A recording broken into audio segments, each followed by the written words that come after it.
Hi guys, welcome to my channel. It's me, your lady Angoli. Thank you for stopping by and joining me today on Scotland and the UK Gists. This is a segment where I discuss trending topics from around Scotland and the United Kingdom. So for today's show, we'll be discussing how retired renters face 400% rise in their energy bills. Yes, Scotland has a brand new First Minister, and we'll be taking a closer look at the new First Minister of Scotland, Humza Yousaf. We'll then move on to a heartwarming story of how a cow faking sleep has attracted worldwide sympathy. And then we'll wrap it up with a story on how a woman says she was kicked out of her flat when she complained. So let's get into it. Retired social housing tenants are facing a totally unaffordable 400% increase in the amount they pay for energy through their landlord. And the story goes on to say Pembroke House residents in Salisbury have told the BBC they will have to use all their savings or move out. The landlord social housing provider Stonewater says it will support anyone struggling to cope. So this is like a council housing,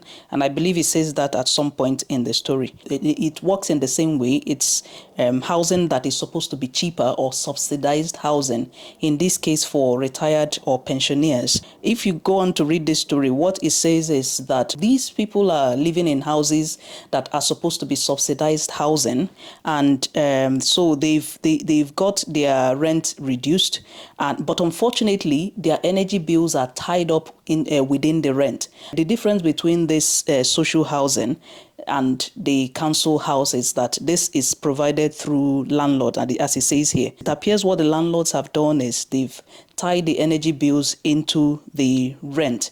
So these retired or pensioners are in a dilemma because they can't exactly move out to go on to the regular private rental, because that would be expensive. However, staying on here, they are forced to stay with energy providers that is tied to their housing that is provided for them. The energy bills has really risen here for us. In fact, I think ours jumped up from, say, we're paying less than £200 before this whole crisis thing started. It's jumped up to nearly £400 or £500. That's how much it has increased. But it's not this bad, at least because we're living in our own house and we can shop around and get better deals on the energy.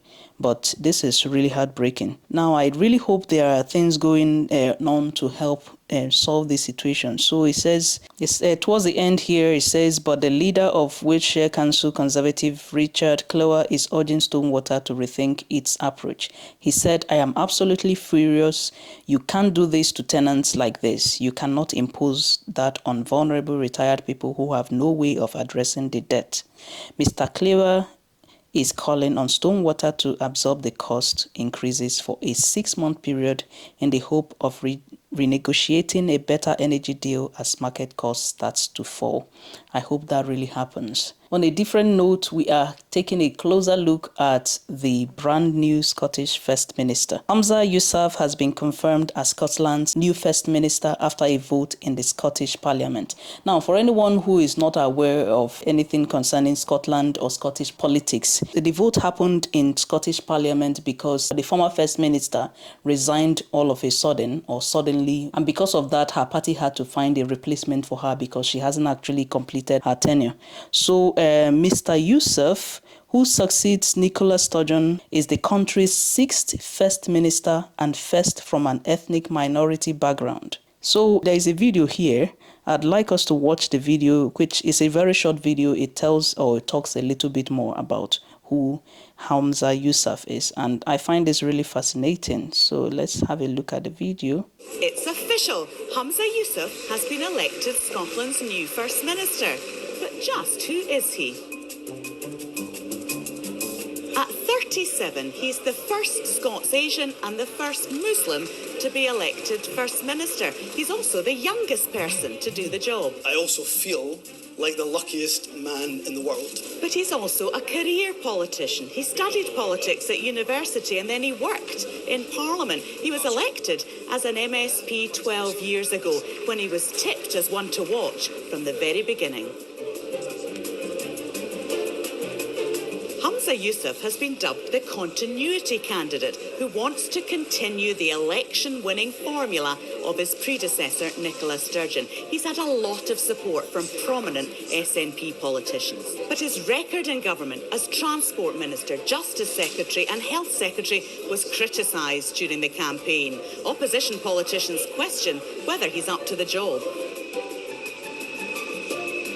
On independence, he's not wedded to Nicola Sturgeon's plan of using the next general election as a de facto referendum. Instead, he wants to build grassroots support. He's planning on going round the country to speak to members about what the way forward should be. It's fair to say he's got a pretty full in-tray. As well as independence, the NHS, child poverty and climate change are all on his to-do list. He also is committed to tackling the UK government's block on gender recognition reforms. And he needs to reunite his party. It's a busy week for the new FM. He'll be sworn in at the Court of Session, then he'll reshuffle his cabinet and he'll face his first grilling at First Minister's questions here in the Scottish Parliament on Thursday. Moving on to the heartwarming story of the cow who was faking sleep. So let's have a look at this. I think that is really cute. So a cow has attracted sympathy from across the globe for pretending to be asleep to get out of being milked. Doris, part of a 200-strong herd on an Isle of Wight dairy farm, has featured on a US news program and attracted more than 1.5 million views on TikTok. The video prompting all the fuss shows farmhand John Brody trying to coerce an unimpressed-looking Doris outside on a cold morning 2 weeks ago. Mr. Brody said the footage demonstrated how Doris was more than a cow. We wouldn't blame the cow.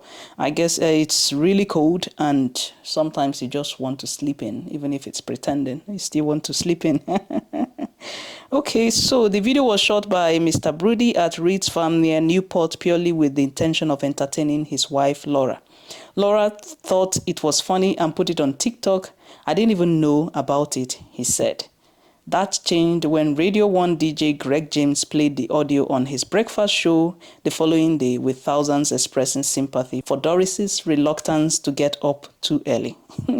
I identify as Doris, one person commenting said, while others claimed the cow as their own spirit animal.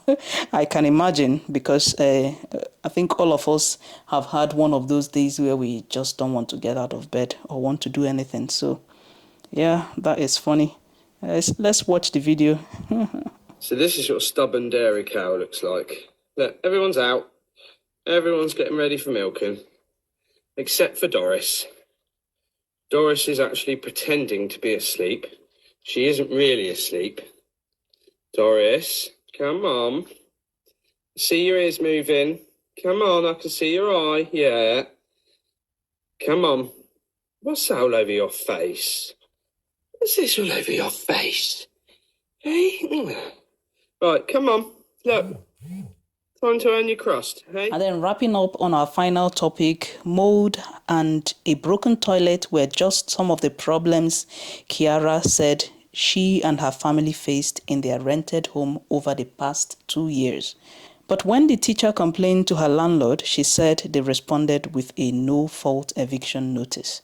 This is one of the rogue landlords. It comes as a survey found tenants in England who complained to landlords were more than twice as likely to get an eviction notice than those who don't. There is a program on BBC that is called Rogue Landlords and Something Tenants. If you see the sort of conditions some landlords let their tenants live in, it's really heartbreaking. So because of all the money that is required to rent a new place, some people just are not able to, because at the point when you're moving out, you wouldn't get your deposit from the place you're moving out of yet. So some people, that money being tied down means that they can't really move. So they just rather put up with the terrible condition rather than moving out of the place. But it's really heartbreaking and sad that some landlords do this to their tenants. But just reading a bit further, it has renewed calls to scrap no-fault evictions known as Section 21 notices. The government pledged to ban the use of Section 21 orders in England last June, but since then the number of households threatened with homelessness because of such notices has increased by 34%. Wow. And let's go further and read a bit about Kiara's story. Kiara told the BBC that she, her husband Ben, and their 3-year-old daughter Maggie had lived with despair for 2 years in a flat in Leighton, London. We had moths in the carpet. The cellar was flooded. We had no bath. The toilet broke, so we had no toilet, she said. With mold and damp also causing problems, Kiara complained about the state of the flat to her landlord. They responded with a Section 21, giving us 2 months' notice to vacate the property, she said. We were kicked out because we complained. Kiara, who was a teacher in Walthamstow, said that after they got the notice in January, the family experienced a frantic search to find a new home, finally moving into a new place 2 weeks ago. She said while searching, they discovered that rents had surged. That's exactly what I'm talking about. Kiara said it made it pretty much impossible for them to find another 2-bed flat with a garden. So now the family has moved into a 1-bed. 1 bed for how many people? 3 people. And I think somewhere in the story down the line, they're expecting a child. So 1 bed for 4 people. Wow. Okay, so in the story, it says they finally were able to find a place, which I'm really happy about. I know in that program which I talked about, there are organizations that are really cracking down on rogue landlords, and I hope these landlords really get what they deserve. So let's see. The government is due to introduce a renters reform bill before the summer, which it has said will redress the balance in the market and provide more security for tenants, okay? So basically, all of this is really fueled by the fact that there are limited housing. So the prices of rent is really going higher and higher with fewer places for people to rent that are affordable. Some landlords can afford to do this sort of thing. And then housing rules are different in each of the devolved nations, and Scotland and Wales have already banned no-fault evictions. Here in Scotland, I must say that the laws are really on the side of the tenants. I know sometimes you can get tenants that are not very good, but a lot of times it's the landlords that are dealing with the tenants. So I'm really glad that there are people cracking down on landlords like this, and they shouldn't be going scot-free. But anyway, I'm glad the family were able to find a place at least to move into. Alright guys, that's all I have for you on today's program. Don't forget to comment, like and share my videos. Thank you for watching, and I'll see you in my next video.